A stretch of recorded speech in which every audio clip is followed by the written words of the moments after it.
আমাদের দেশে বাস্তবতার কারণে মহিলারা ঘরে এতেকাফ করতে চান, এক্ষেত্রে করণীয় কি? মহিলা ঘরে এতেকাফ করবেন না, মহিলা ঘরে এতেকাফ করবেন না।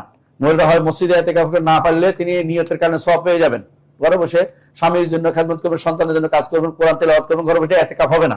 এটা কি হবে? এটা তার জন্য সওয়াবের কাজ হবে, কোনো সন্দেহ নেই। এতেকাফ করতে হলে মসজিদে, আল্লাহ বলছে ওয়ান্তুম আকিফুনা ফিল মাসাজিদ, এতেকাফ শুধু মসজিদে হয়।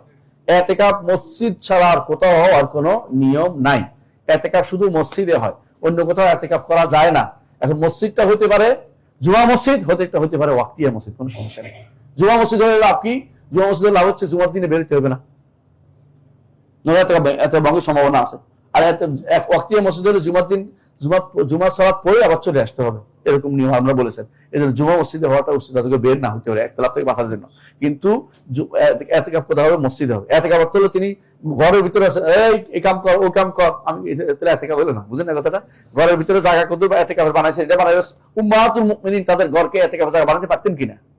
ওনারা কেউ করেন নাই। বরং একবার রাসূলুল্লাহ সাল্লাল্লাহু আলাইহি ওয়াসাল্লাম ঘরে মসজিদে ঢুকে দেখেন যে জায়নাব একটু দখল করছে, আয়েশা রাদিয়াল্লাহু আনহা একটু দখল করছে, ফাতেমা আরিয়া হাফসা রাদিয়াল্লাহু আনহা দখল করছে। রাসূল বলেন যে আল বিররা ইউরিদুন, সবাই কি সব নেকের জন্য কাম করিছো? আচ্ছা দেখাচ্ছি মজা।